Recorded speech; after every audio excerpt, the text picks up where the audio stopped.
Assalamu alaikum, everybody. Assalamu alaikum, respectable ladies and gentlemen. Um, I will present my speech now. Thank you very much for giving me this opportunity. Over 100,000 killings, 110,000 destroyed structures, 23,000 women sexually assaulted, and countless lives oppressed, traumatized, and destroyed. When figures of such are mentioned, what comes to mind? The Holocaust? Perhaps the period of black slavery in America? Unfortunately, these numbers come from a continuing 73-year conflict that is equally horrific, if not worse, than the tragedies mentioned, but never quite seems to get the same attention. An issue that a majority of the world is ignorant to, yet still stands as one of the greatest humanitarian disasters of the 21st century, the violations of human rights in the Indian illegally occupied Jammu and Kashmir.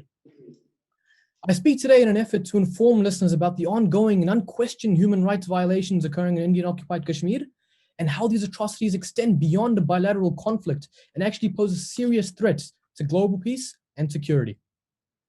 The Jammu and Kashmir dispute originates in 1947 after the Indian occupation forces illegally entered the present-day Indian occupied Kashmir and went on a killing spree in an organized massacre. Kashmiris still mourn the Jammu massacre of 1947. According to the criterion set for land distribution, because of Kashmir's geographical standing and the fact that it is a Muslim majority state, theoretically it is rightfully Pakistan's territory. However, following the first India-Pakistan war over Kashmir in 1947, the United Nations became involved and brokered a ceasefire, which established a line between Jammu and Kashmir, allowing Pakistan to control one side and India the other. The Security Council also passed Resolution 47, which insisted an impartial plebiscite be held, allowing Kashmiri people to decide their fate.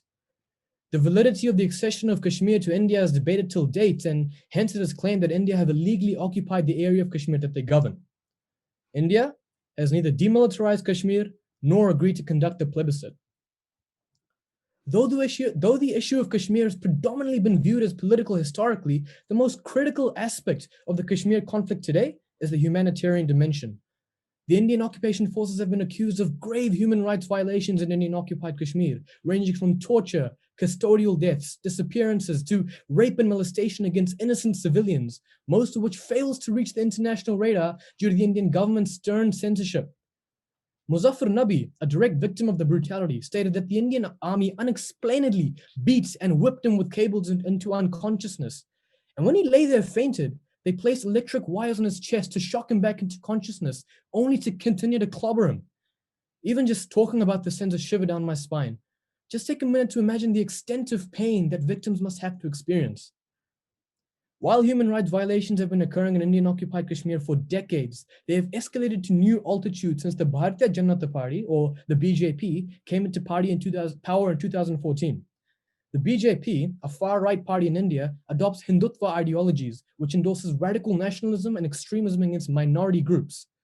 The sole intention of India's illegal unilateral actions of 5th of August 2019 was for the BJP government to fulfill their Hindutva ideologies and change the demographic nature of Kashmir, being a Muslim majority state, to a Hindu majority territory. They advanced towards this goal by introducing the new domicile law in March, allowing outsiders to own land and settle in Kashmir. Ladies and gentlemen, the BJP agenda is not only a fascist ambition, it's no short from a form of ethnic cleansing, a war crime. As a result of the revocation of Article 370, the violations of human rights in Indian-occupied Kashmir have only surged. Shortly after August 5th, the Indian government imposed a blackout, shutting down all communication within the region and the outside world, detaining Kashmiri political leaders, and placing the region under a military siege with more than 800,000 soldiers in a bid to stop Kashmiri voices from speaking out against the move. The fear and panic of family members worldwide is unimaginable. The complete isolation of the Kashmiris living under Indian occupation from the rest of the world and constrained press freedom is preventing the world from knowing the real extent of the tragedy, pain, and violations of human rights being constantly inflicted upon them by the military forces of a country that internationally presents itself as the world's largest democracy. The irony is not lost on me.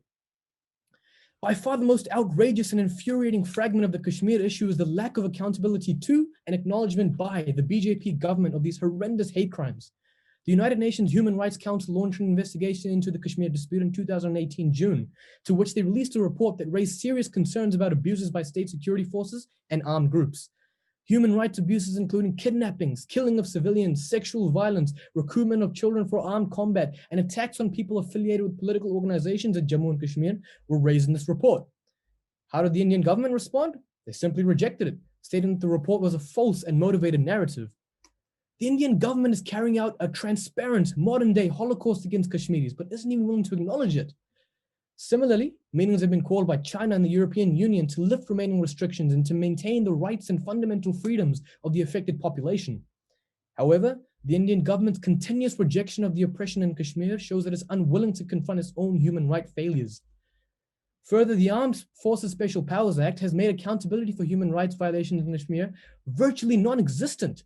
This legislation provides Indian soldiers effective immunity from prosecution for serious human rights abuses, as the Indian government has not granted permission in any case to prosecute personnel in civilian courts.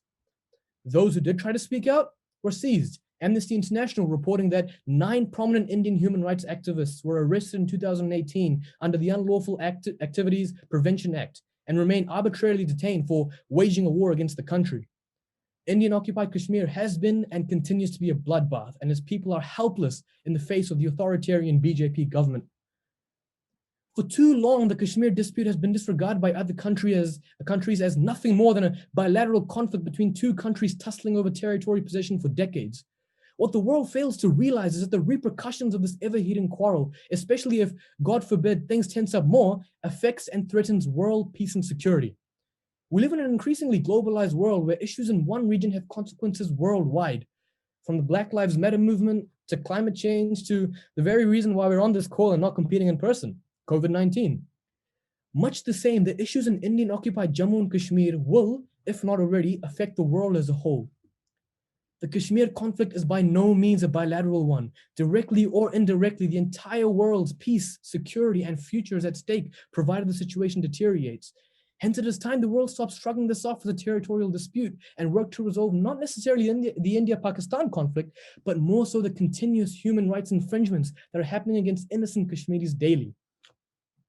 While it is understood that the origin of this Kashmir issue emanates from past political conflict, the globalized world we live in today must collectively act in the interests of Kashmiri people and their rights at stake in Indian-occupied Jammu and Kashmir. Much like the response of the world to the injustices of police brutality against the Black community in America, we, as global citizens, must take the responsibility to fight and advocate for the helpless lives in Kashmir and ensure they are assisted with whatever measures are necessary to hold the Indian government accountable.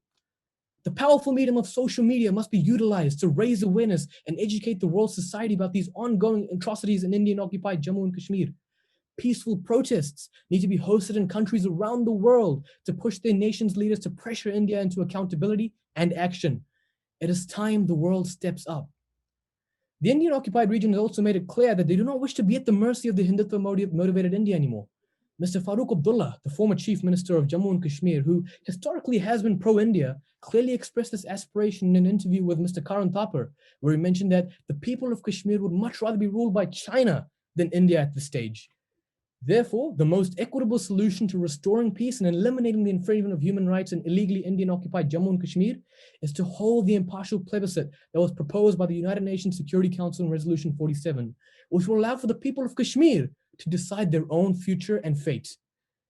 For decades, Kashmiris have needlessly gone through privation and trauma and now deserve to choose who they wish to be governed by, be it Pakistan or India.